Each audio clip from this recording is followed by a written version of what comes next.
All right. My name is Becky Perkins. I'm the Survivor Support Specialist with Zero Abuse Project, and we are very happy to welcome you here today. Happy Daylight Savings Time. I think everyone switches over to that. I don't know if there's holdouts anywhere in the country that don't Arizona. do it. Yeah, there are. Okay. Well, we're adjusting here at least in Ohio to Daylight Savings Time. So we're all kind of, jet lagged for the clock. But we're happy that you've joined us today. Thank you for being here. Just a couple of notes before we get started today. This session is being recorded. So if you need to leave at any point today for your self-care or for your schedule, you can return to the recording after the session today. It will be available on Survivor Space and also on Zero Abuse Project's YouTube channel. Want to give a quick shout out to our funders. The Office for Victims of Crime provides grant funding for all of Survivor Space, including Survivor Circles. So we are grateful for their funding and support. And I feel like there was something else, but again, it's Monday. So I'm just going to turn it over to our experts here. I am super happy to welcome Melanie Sachs-Barton and Jamie Rosselin for today's awesome presentation. I know we're all going to learn a lot and have a lot of great information to think about and maybe incorporate into our lives about the stages of change. So welcome, Melanie and Jamie, and everyone who's attending. Oh, I know what I was going to say. Sorry. Folks who are attending, you are not able to share your camera or your audio, and that is just for your privacy. So don't worry, we can't see you or hear you, but you can participate in the discussion today by typing a question or a comment into the chat at the bottom of your screen. When you do that, you'll notice that you have the option of the audience being everyone, meaning Melanie, Jamie, and I, and everyone attending. Or you can just type a question or comment to Melanie, Jamie, and I. So feel free to use that chat at any point during the presentation today. Okay, now I will stop talking and welcome Melanie and Jamie. Good morning. Thank you, Becky. Thanks. Good morning or afternoon, depending on what time zone you're in. I'm going to go ahead and share my screen so we can get started. All right, great. It's shared with no problems. So my name is Jamie Rosland. I am an anti-trafficking consultant and subject matter expert. I'm excited to be here today and talk a little bit about the stages of change. And I'll let Melanie introduce herself. I'm Melanie Barton. I too am a subject matter expert for Zero Abuse Project and Survivor Space. And I'm also excited to unpack this topic with Jamie, who's very knowledgeable about it. And I am just very excited to be here and share it with all of you. And before we get started on what the stages of change are, and it may be a new concept for those of you joining us, but I just kind of want to talk about the background and why we're talking about it today. I have been incorporating this idea of the stages of change into outreach work that I've been doing for quite a few years and into trainings. I think there's this idea with the stages of change, or just this idea in like direct service provision for people who've experienced trauma, is that when you are meeting with someone, that they are like ready for change, like they feel victimized by what happened, that things work perfectly, and like social services and the police are just like perfect helpers, and that there's no issues, and that you're coming in and you're trying to help this person and they're ready for change and like, let's go. They're ready to take advice, heed advice, go into action.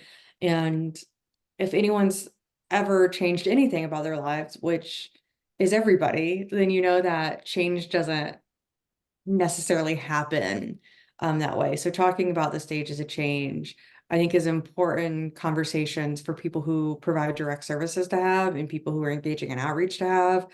But today I really wanted to talk about it for what it would mean for trauma survivors. How would knowing more about the stages of change be beneficial to trauma survivors and not just the people providing services?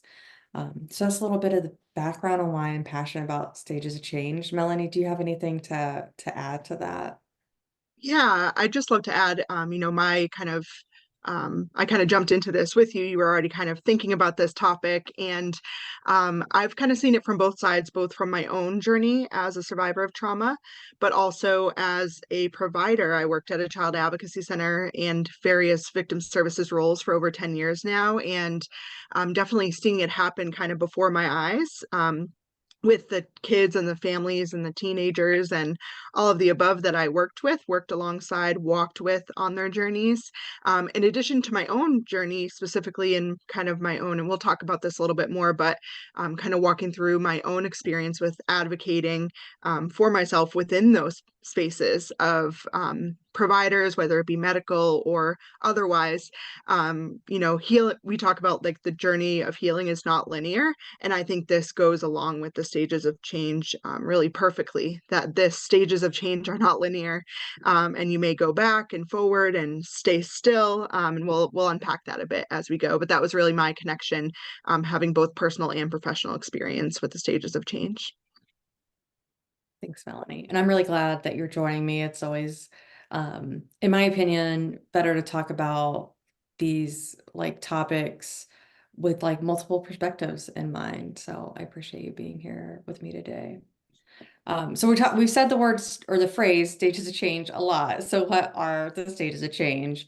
And it really is a model for thinking about change that was kind of born out of like addiction treatment.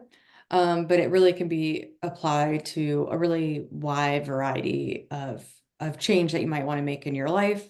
For us today, we're not being prescriptive at all about what changes you could possibly want to make as a trauma survivor, as a human being. That's really up to you. And so if you're contemplating a change or thinking about a change in your life, or have made a change, you can kind of just apply that to whatever change you've made. But today isn't about prescribing change. It's just about the process of change and how to navigate that.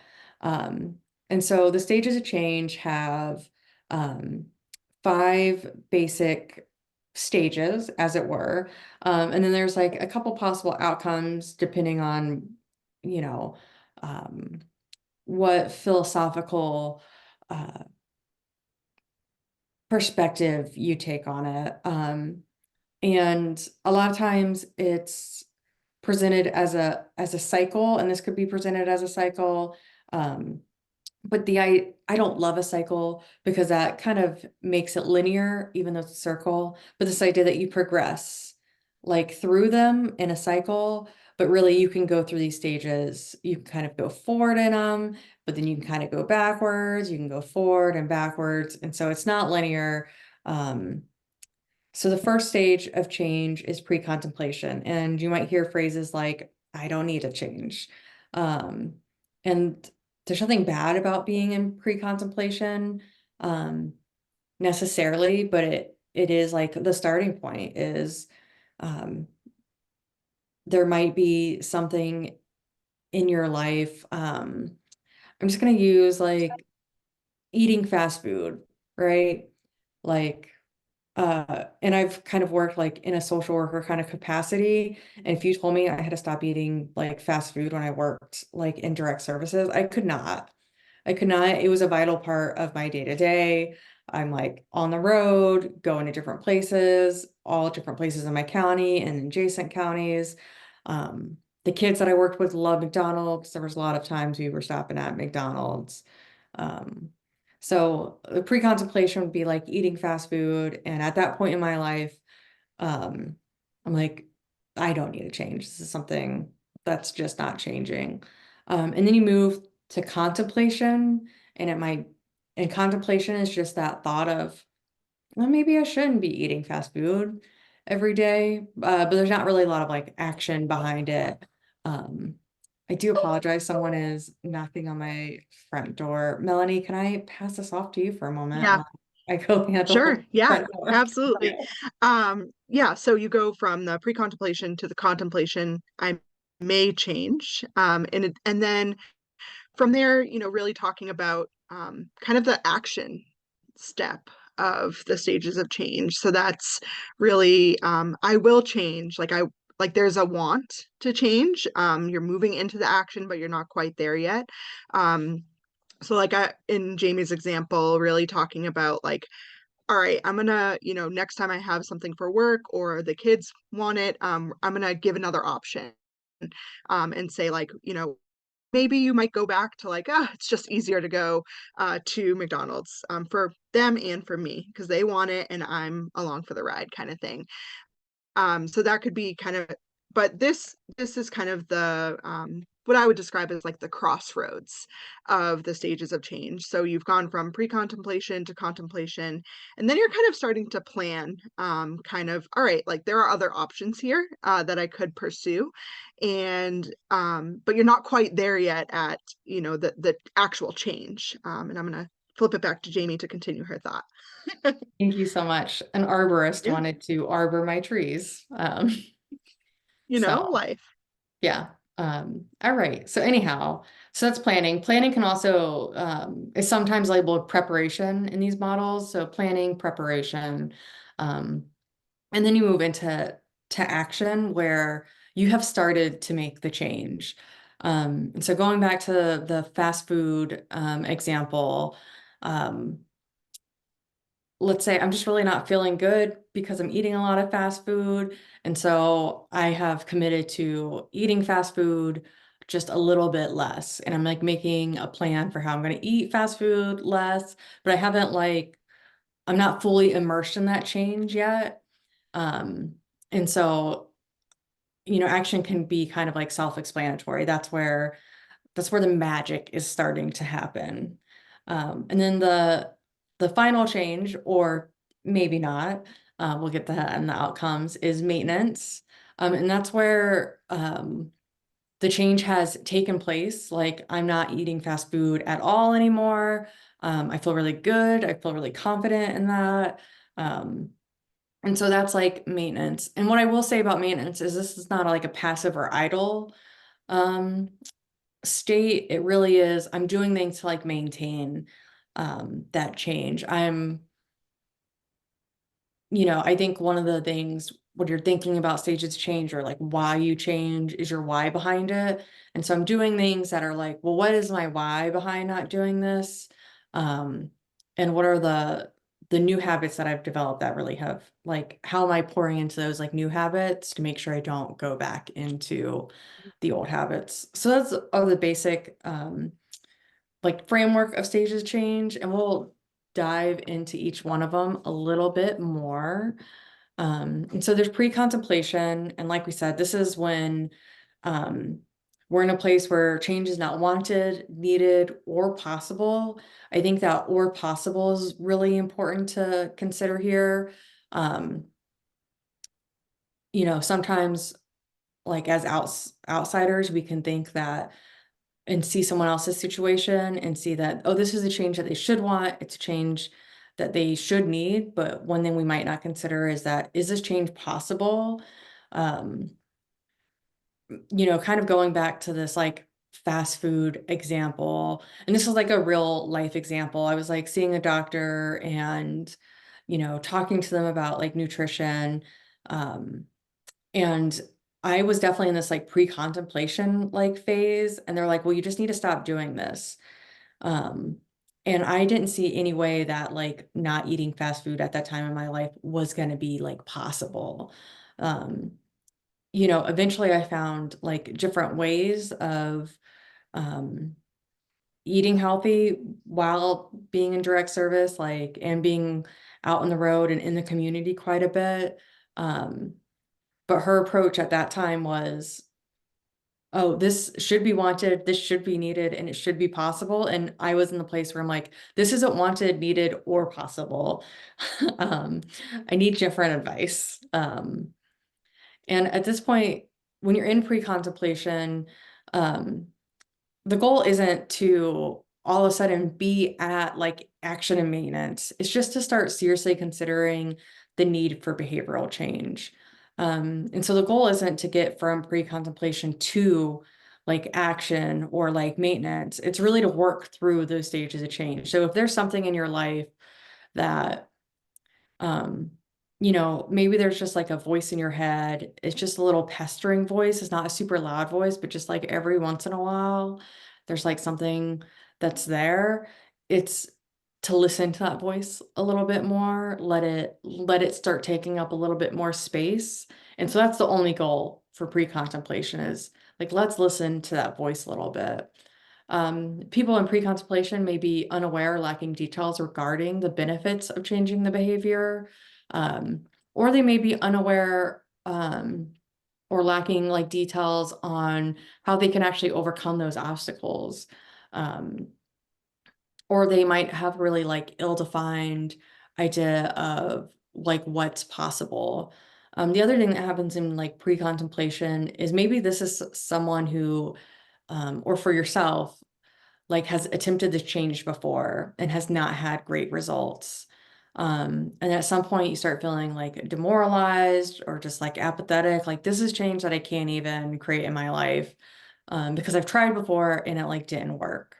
And so some of the tasks that you can take when you're in pre-contemplation are just like increasing awareness of why change is needed. Um, like with fast food, if you start thinking about like all the preservatives and the calories, in that food, it's maybe like increasing awareness on like what is wrong with fast food. Um, or it could just be like, I want there to be like flexibility in this too. It's like, or like, how can I just eat like less fast food, or how can I make like healthier choices like when I'm eating fast food?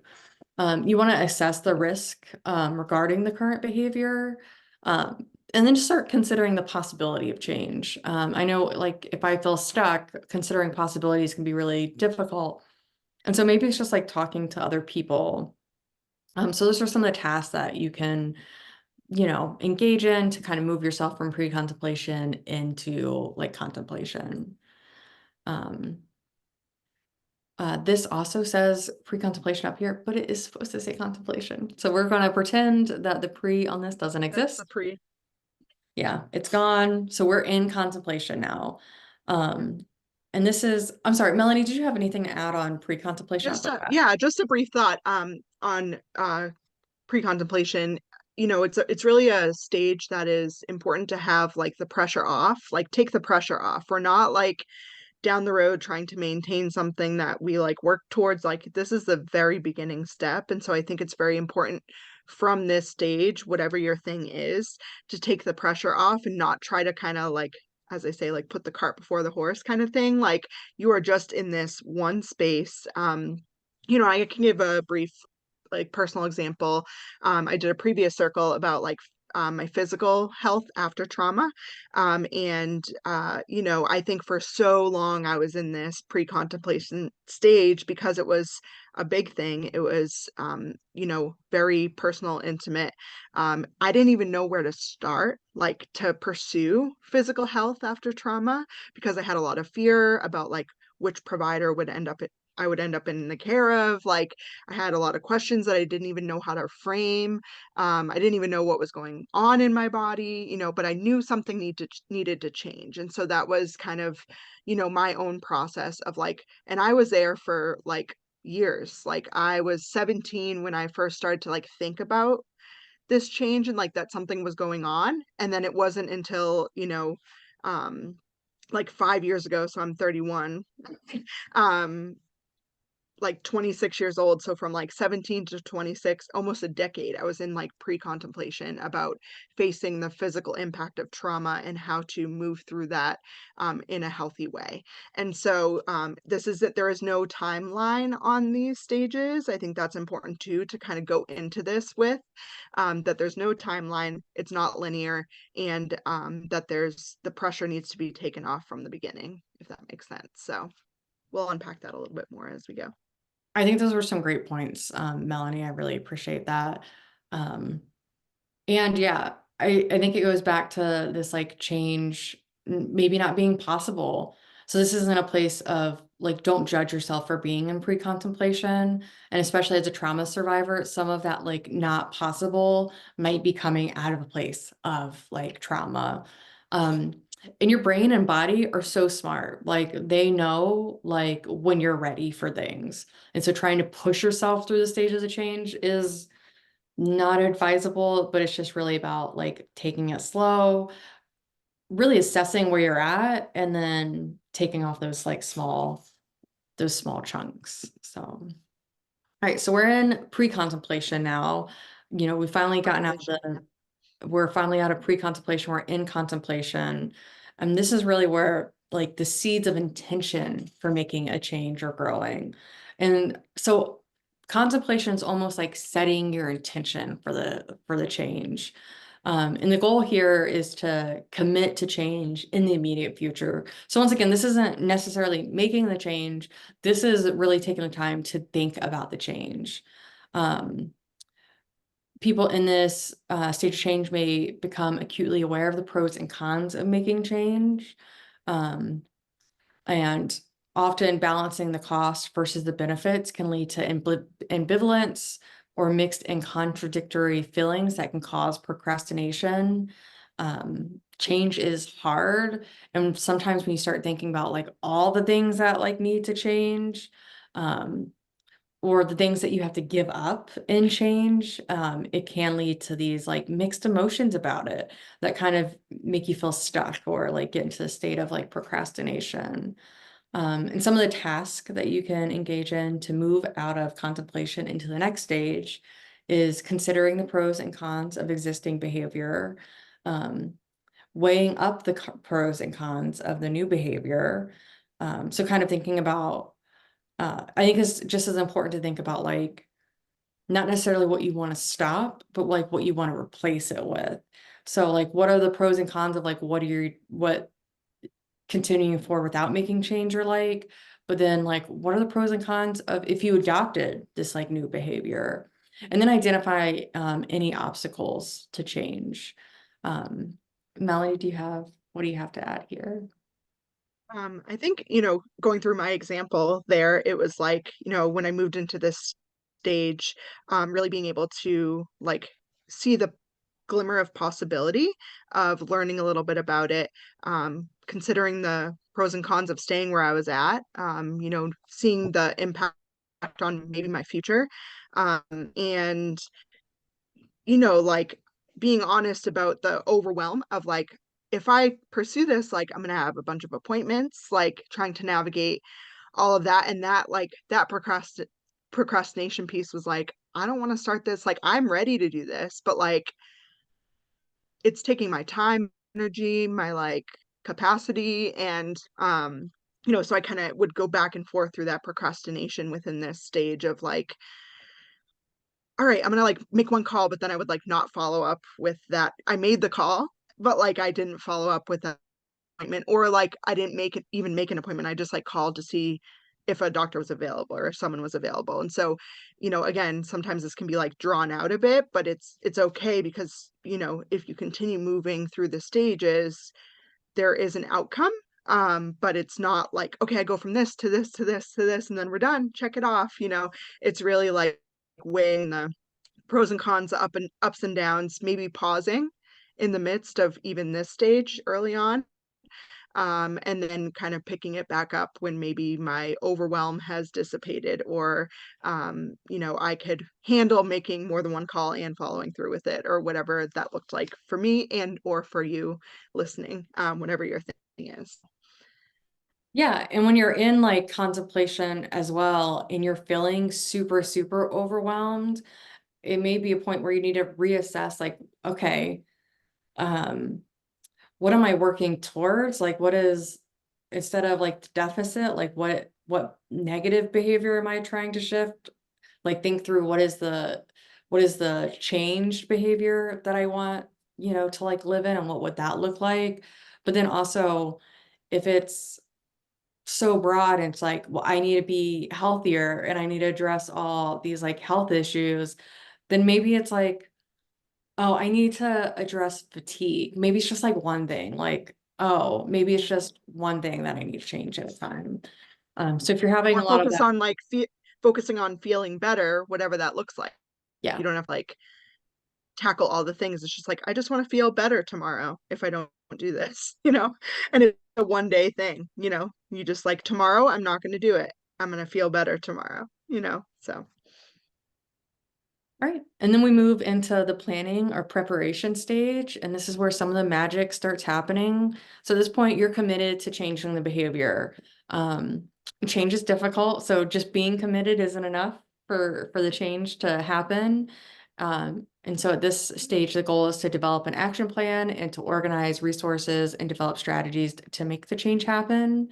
So at this stage, we'll begin identifying resources and strategies for success. And you may even begin to put actions into place. The task that you're going to be engaging in this stage of change is to increase commitment to change through research. So even if you're not making those phone calls yet, you're like figuring out, well, who do I even need to call? Like, what are the resources in my area? What are my internal and external resources? At this point, you could be writing down goals. And you can be developing a plan, but willing to stay flexible. I think flexibility is really important. I think if we have too much of a set plan of this is exactly what it needs to look like, and then we don't like hit those like milestones the way we think we should, that could actually like set us back. So that's like the planning and preparation stage. Yeah, and I would agree, if there's no flexibility, it could derail the whole process and you'd start over. You'd maybe get back to kind of the first, which is okay. But as you move through it, and you may have to move through these stages for one thing multiple times, and that's, kind of what we're talking about that it's not a circle, it's like really a continuation. But the hope is that moving through these stages with a specific thing, you can kind of see the shifting, whatever that looks like for you. Yeah. And planning might be something that you like do and then you continue to do like throughout as you like progress. And so we'll talk a little bit more about that. Um, and then the next step is action. And so the plan has taken effect. Actions are underway and a new pattern of behavior is forming. And this can be a really like exciting, but I think sometimes a little bit like fragile part of the stages of change. And so the goal is to take this new behavioral pattern and have it like remain and like be intact for a reasonable length of time. At this stage, progress has been made and modifications to lifestyle are starting to last. And at this point, you also might hear like your friends and family like start to notice that you've made changes.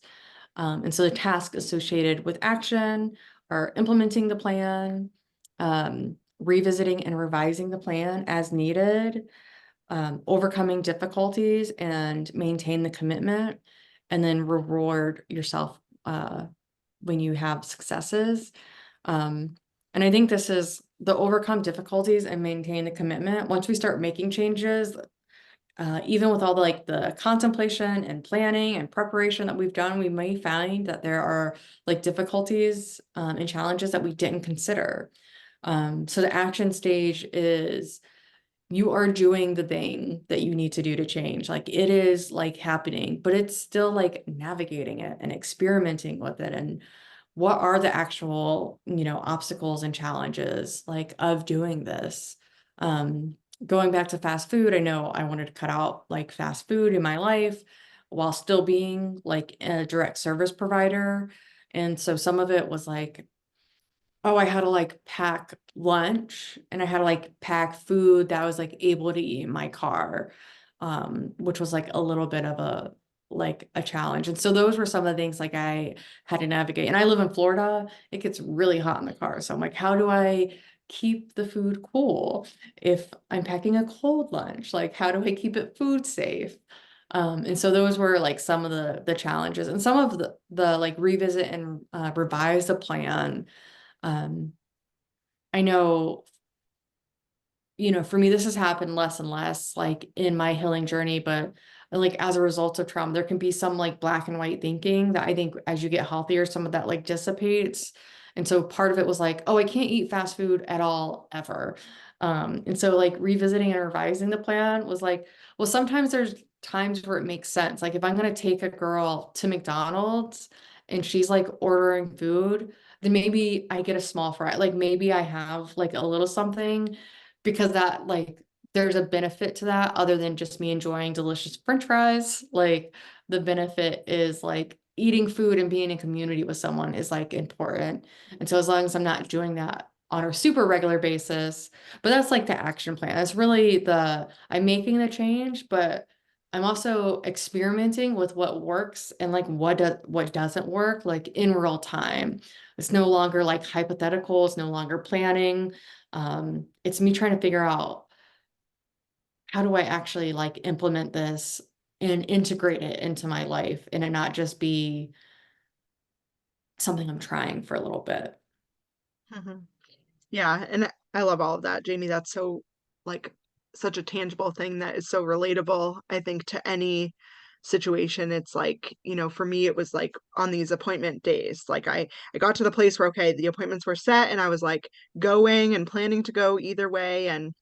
But what I would do is I live in Cape Cod, Massachusetts, and I would have to go to Boston, which is about an hour and a half away. So I would like make a day of it, like either have a friend come with me, drive, we'd get lunch first or breakfast or whatever. And like, then I'd go to or my husband, my now husband, and he's just my boyfriend at the time. And, just make like a day of it. Like, let's stop here on the way. So it doesn't feel like I'm like just going there and back to this like dreadful point that I felt at the time, you know, or like my best friend lived in Boston at the time too. So I would be like, all right, I'm going to come the night before. We're going to like have a girls' night or like have fun in the city. And then like I'm going to go to this appointment, then come back to her apartment and hang out and like make it like have like positive things that surround it, that helped me stay accountable to the appointment itself, like I was in the city already or like already en route there, but just having some positive things surrounding if it's a difficult, this is you know a difficult thing. I recognize that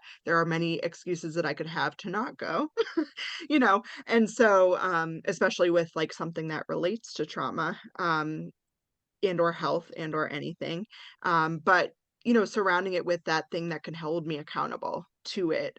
So usually for me that involves coffee. So like if I get coffee before I do something hard, I got it. Like, especially like a special one or something, or a fancy one, but, or community, like you're saying, like, I think that's a beautiful way to look at it is like, yes, I have this appointment and, or yes, we're going to this place that I like don't want to frequent, but, for my own health, but also like, I don't have to take all the joy out of it, or there can still the joy can still remain, whether it be like I can get like a small fry and like enjoy this with this person, so I'm not like sitting here awkwardly while they're like, and it could make them feel awkward too. And again, like it's just like that making, little kind of sparks of joy within the midst of this, at times difficult process. Yeah, so that's what I kind of did in this stage for myself.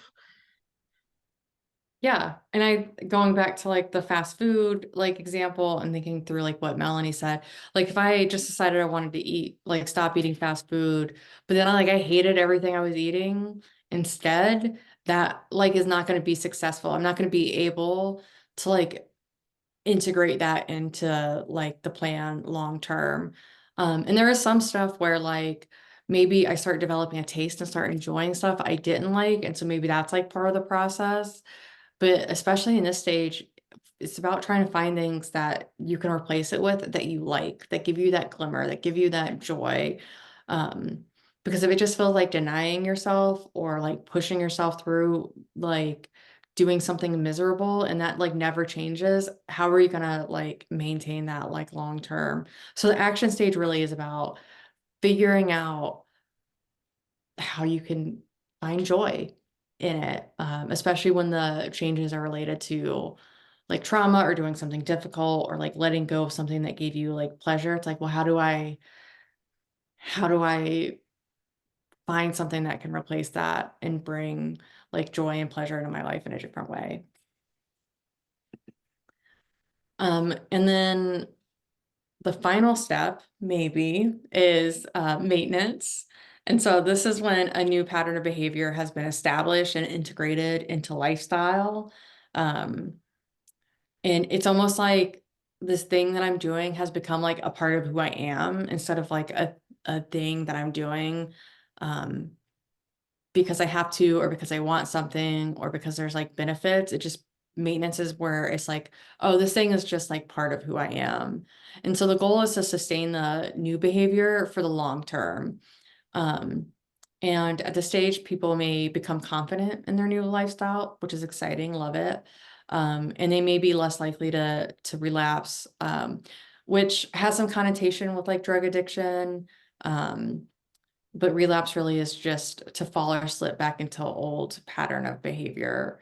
So just think about relapse in that way. And so the task here are to maintain behaviors across multiple situations. And so for me, like fast food, maintain that like across multiple situations is um,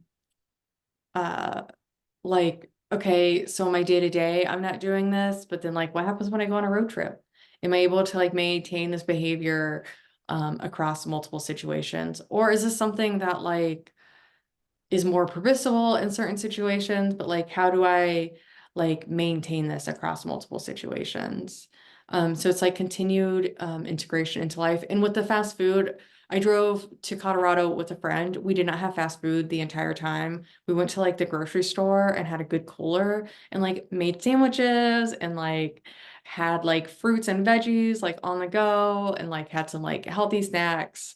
Um, so that was like maintaining the behavior across like multiple situations. And I think maybe we did stop like one day somewhere and I forgot what we got, but I remember like making a healthier like choice for me, like in that moment. That's a 3-day trip across the country, and to only stop for fast food once, I think was that was like great. It was good to see that like maintenance. So continued integration into life, um, and then continue to develop coping strategies. So you might find that this is a change that you're able to maintain, but then if your like stress tolerance is like lowered, maybe it's like difficult. So maybe you need to develop some new coping strategies. And then you want to identify and manage triggers that may lead to regression in this stage. And I just see in Sarah's comment, it says, oh, this is so good. This is now who I am, not just what I'm doing. So I love that.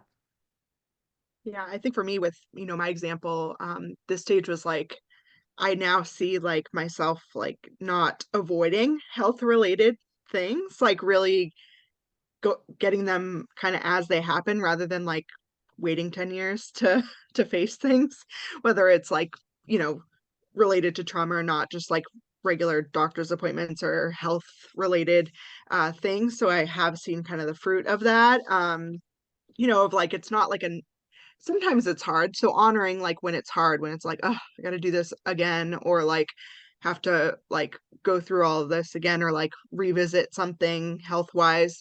But also like I can now see like, oh, this is like a good, like I saw the like positive outcome of sticking with this through that hard thing.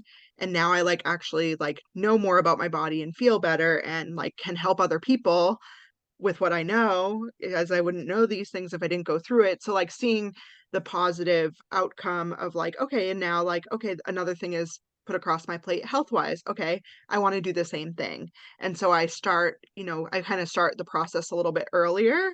Even if it is still hard, like honoring that, but also saying like, I've done this before and like I've seen the outcome when I just kind of like go through each of these kind of things where like getting my people in place, getting my resources in place, getting questions that I have, writing things down, getting my like coffee dates in line the day of, whatever it is, whatever it looks like, finding those sparks of joy in the midst of whatever that looks like for each thing. And I think during this stage, it's really important to have like accountability, whether it be like kind of on a lighter example rather than like health issues. I know kind of offline, Jamie, you and I talked about like me being like a new mom and like, kind of getting motivated to like, I mean, it is cold here. I live in New England, but getting motivated to like go on walks. So, I've kind of put feelers out there for, because I got into this like routine after having my daughter last summer of just like existing in a way of like just like getting through each day. And so like really wanting to, I recognize, and hey, like the weather's not, I can't use that excuse forever that I live in New England and the weather's like cold. And so it's like, how can I set myself up and my daughter up for success of like, hey, let's get out there and walk, like, and I don't have to do it alone, because alone I'm like less motivated, right? Because I'm like, I don't have to today. Nobody's like, I'm not accountable to anybody. So like putting feelers out there to friends who like may, and it seems like such a small, silly thing, but when you're in the mode of like just like doing what you've always done, it can, and I think Jamie, you gave the example of like going to the gym or like different things like that, where it's like I can easily talk myself out of that, but I think having accountability, like if you get to the place where you like get the gym membership, or you like get the stroller out, or like you're ready to like do it, you've done all the things, accountability at this stage is awesome, because it can be like, hey, like I, want to walk at least once a week. Do you want to be my person to do that with? And then, it's not only you initiating it, maybe that friend then texts you every Sunday and is like, hey, what looks good this week? What day? And so that accountability can be so helpful during this stage of kind of letting people know where you're at with it. Like, I want to walk once a week or whatever it is. Or I want to maintain this that I've already started, even if you've already started it yourself, kind of having people to come alongside you in accountability, or even just someone to check in and ask how it's going, even if it's not them coming with you or doing it with you. Just having accountability at this stage to kind of keep it going, or encouragement, really, to say like, hey, you're doing great. you know and that kind of, that gives you those endorphins to be like, okay, I'm doing great, let's keep going. So I think accountability at this stage is kind of crucial. All right. I think we're going to talk about outcomes, like possible outcomes. And so there's a couple different thoughts. And I have the article where most of this information was like pulled from down here at the bottom, and Becky can throw that in the chat for people. So some possible outcomes are relapse. And once again, that's just like regression, like back into a behavior. And so I know I'm just going to keep going with like fast food, because this has not been a change that I've, gotten determination on. Like I still love some good fast food from time to time. Um, but this idea is like where you return to an earlier stage. So you don't necessarily return to pre-contemplation during relapse. You might just return to like, you need to do some more planning and preparation. Like maybe you bit off more than you could chew to get started with. And so it's just like reassessing, like revising, and like, what do I need to do? It could go all back to pre-contemplation. Um, and this is just a time to like reaffirm commitment and begin progressing through whatever stage you like landed back at again. And just know that like relapse is like typical for many behavioral changes, but it's not inevitable. So like if you experience it, it's okay. You can continue the process all over again, or from whatever stage, you regress to. But know that you can get to a point where, relapse doesn't happen. So it can get to a place where you just continue to like maintain that change. And then there's termination. So there's this idea that like you go past even like maintenance, where there's no risk of relapse, like at all. The new behavior is part of the person's identity and lifestyle and has persisted for that long time. So that statement of like, this is who I am, not this is what I'm doing, that's like something that's been going on for like a long time. Um, and um, the alternative view is that termination is never reached, that there's always a risk of relapse, and maintenance is the final stage. So that's really like up to you.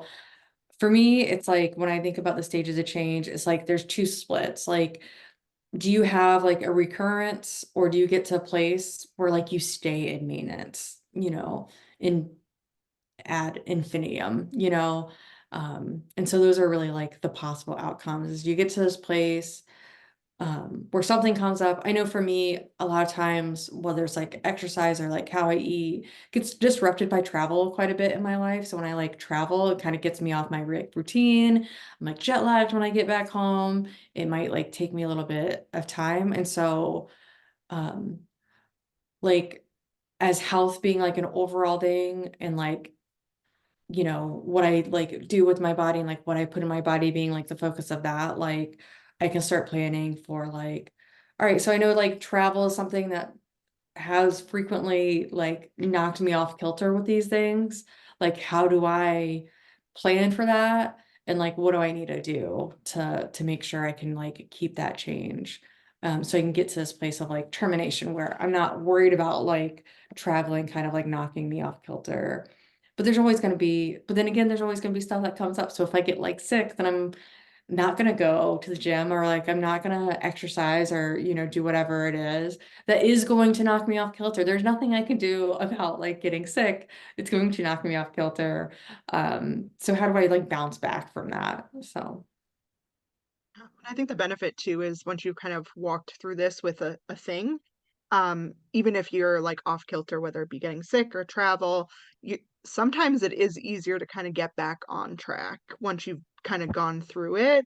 And so like there's hope in that, there's encouragement in that, that like, you know, if you do, you know, the hard work of like looking at these things and walking through this, however it looks for you, there is kind of a possibility that, and a real possibility that even if you kind of fall off or like something happens, you may be surprised that it's easier to kind of get back on track, the more often that you kind of go through it. So just a little bit of hope there. so those are the possible outcomes. And then I just want to talk a little bit about um this comes from the book Atomic Habits. I don't know who wrote it. I've never read the book, but it's this idea of like 1 degree of change. And so like when you a lot of times, I know for me anyways, when I think about change, it is like big sweeping changes. I like everything is going to be different tomorrow. Like it's happening. Um, and someone introduced this idea to me a while ago that like, oh, you can like plan to change things like by 1 degree. Um, and by making like 1 degree of change like each day, then that really like increases like exponentially. And so I have a link on this slide, and Becky put it in the chat. Thank you so much, Becky, that talks about some of the lessons taken from the book Atomic Habits. And this is like expanded upon, but just really knowing that like you don't have to make big sweeping changes. You can make like small changes and know that those small changes like really matter like over time, even if it doesn't feel like you're making much progress from like, you know, one day to the next. Um, uh, you know, I'll say for me in like my health journey, um, I've been on this like journey to like be healthier, and like one of my goals to like be able to like go hiking and like be active like well like into my retirement years. Um, you know, I look at my parents and like both of them are at a place where they can be super active, you know, as they've gotten older. And so I really like the big major goal is I just want to be able to be like healthy into my older years. And there's things about that I can control and things about that like that I can't. Um, and so there's just been this like long-term like commitment like to my health that where I've gone through those stages of change. Um, but I look at like my health from like 2019 to like 2024, and it is like night and day. And so yeah, I still have like fast food sometimes, and I go through stints where I'm not doing anything for like exercise, like, but that like those 1 degrees of change that I've like made over the course of years has drastically changed my health and my relationship with like my body and my relationship with like food. Um, and Sarah put in the chat, it's like, even if they don't ever build up like the graph, being 1% better is better than being 0% better. So that's a great point, Sarah. Thank you. Yeah. And I think there's, you know, there's an idea that like, you know, that one small change, you know, if you try to go big, it can sabotage because it becomes too hard too fast. And so I think going back to kind of like, there is a quote out there that says like looking at the first step rather than the whole staircase. And so I think that really is, a visual for this of like just that literal first step will get you to where you want to go, even if you just take one step a day. And so I think that's really, really powerful. Yeah. And thinking back to like what Sarah said too, maybe you never get up the entire staircase, but like, maybe being halfway up the staircase is like better than still being at the bottom of the staircase. Mhm. So, all right. And then this will be our last slide, and we'll try to be more conversational. We do not have a lot of time left, but that's quite all right. And so my therapist told me like recently, essentially that motivation is a byproduct. And so action is both the cause and effect of motivation. I hate this. I just wish I could get motivation and then do actions. Not that I have to do actions to get motivation. I hate it. Really hate it. But it's like true. And so sometimes I do just have to like push through things that I don't love doing at first, and then I end up loving them because they give me those like endorphins and all those like happy motivated like hormones and all of that. So motivation isn't some fairy that sprinkles you with pixie dust. This is stupid, I hate it. That's not how it works. To get you started, it's actually the byproduct of taking action. So motivation is something that emerges when you start doing stuff, not the other way around. So that's just something that's like stuck with me. I think she told me this like 6 months ago, and it's something like I keep going back to, that motivation is like a byproduct. Yeah. Yeah, I think we can see this with like physical things, like going to the gym. You and I talked about this, or like starting that physical activity. It's like you're like, okay, I'm waiting here to get motivated. I'm gonna go when I'm motivated, and then you're like, I never go. And then once you start going, you're like, oh, I actually love this. I feel good after. I want to go again tomorrow, or I want to go, And so it's like, it can feel much better once you start doing it, rather than waiting for the motivation to go, because you may never get there. So I think that's a cool example for something that most people can probably relate with. Yeah. So I'm gonna go ahead and stop sharing my screen. And I think at this point, if anyone has any questions or comments, they can drop those in the chat. We did really want to talk about like the practical application, the stages of change too. Like, what does this look like? And one thing that I'll say is this is just a tool for you to like honestly assess where you're at. It's something that's like here to like help you. You don't have to go through the stages like perfectly. But if you're thinking about making a change in your life and you're having like a lot of difficulty with it, it may be worth looking at that stages of change, that those stages of change. Where am I in this? And like what are the tasks associated with like moving like to the next stage? And then also like giving yourself a lot of grace. This is a process. And sometimes it can even be like a lifelong process.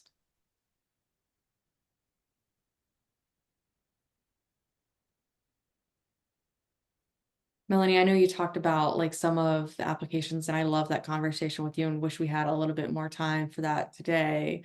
Um, One of the things that, or a couple of the things that we talked about was like sharing the stages of change, like incorporating that language into conversations with like friends and family, or like incorporating the like this model into conversations even with healthcare providers. Can you talk a little bit about that? Yeah, and I think I kind of learned that along the way within my process of like walking through my own kind of health slash trauma journey. Really having to advocate for myself in providers' offices, whether it be a doctor or a therapist, that like, hey, like I definitely want to walk through this, but like I need to like take it at a certain pace. Like I can't just like, for example, like I was, in my primary care doctor's office, and it was like a I had to get like a well woman exam that we all, dread, in general, like it's not a fun thing to do, but like with the trauma background that I have, it was a really big mountain in front of me that I had to kind of face. And so, thankfully I had a great provider that I got referred to, by taking other steps, which is kind of the fruit of that, of like I made some other calls, took some other steps, got into the hands of a great provider, but you may have to do some of this if it's not the case, where she was like, we weren't going to accomplish this one exam over one day like most people are able to. And so like she would allow me to come back like multiple times to like, okay, just sit on the exam table. Okay, that's your visit. You can leave. The next time it was like sitting, in the position that she needed to be in, and then like talking to me just about my day, and then I could leave. And like, so it was like, I had to advocate, like, I can't just like do this in one day and be done with it like every other patient you probably have today for this type of exam, and so for me, it was like really advocating those spaces of, and we talked a little bit about even in a therapeutic setting of like, you know, someone may come in, in a therapy office to say like, all right, I'm here because I want to change. Like I'm seeing you because I want a change in this particular area. But it's not like a blanket response, like kind of how that medical example that I just gave. And so it's like for providers, for medical providers, for therapists, like it's really important to like, again, like as your provider, you want them to get to that like maintenance, and like that's your desire. Most professionals' desire is to get someone there, but knowing that it's not like okay, they do this, they do this, they do this, like even if they're starting to move forward in the stages, like leave room, like kind of how we ourselves are leaving room in the process for things to not go according to plan.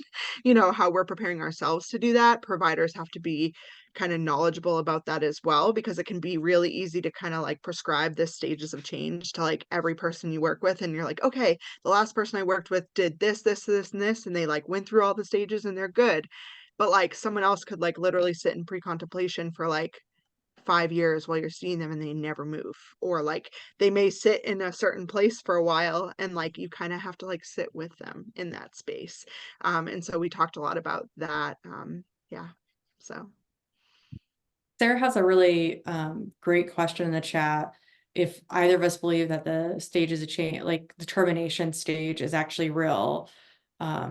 And she says that it seems like almost anything in my life is possible to be fluid or changeable over time. So it's hard for her to imagine a topic where I could never regress or like relapse. My initial thought is like, I'm not sure like if termination is like a real stage, maybe that's like aspirational. But then again, I think about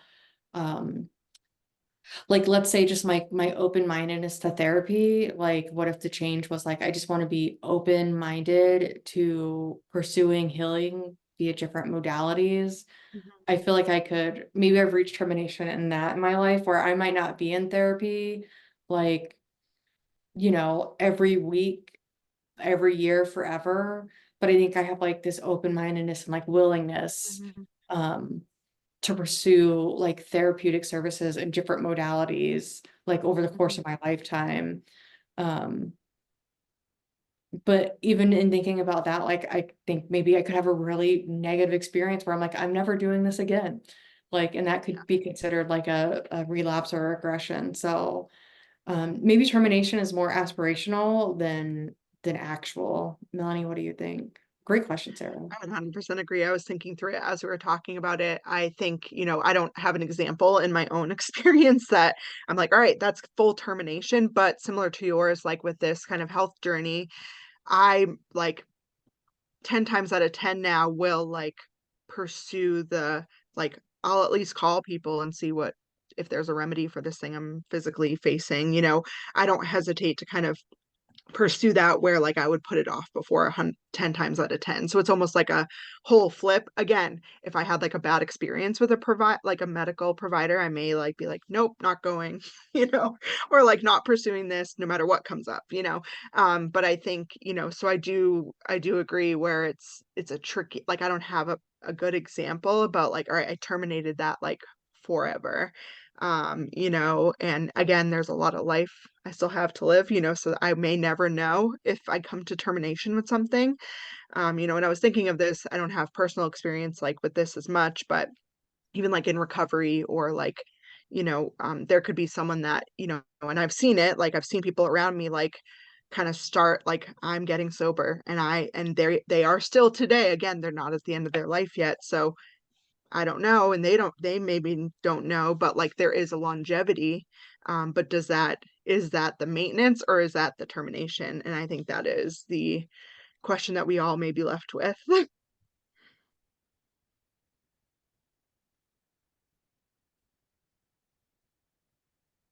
Thank you both so much. Thank you all for attending today. I was thinking about that too, just the termination thought. I think there's like a sliver of fear with the thought of termination, right? Like I've achieved this goal, I made it, I did everything I said I was gonna do, I got there. But then there's like this fear of, oh, but what if it like goes backwards? So like to me, it's almost more comforting never to get to the termination stage, to like just constantly be in maintenance, be a little bit vigilant, just so that I don't lose what I've achieved. But yeah, thank you all so much for joining us today. I'll stop the recording here.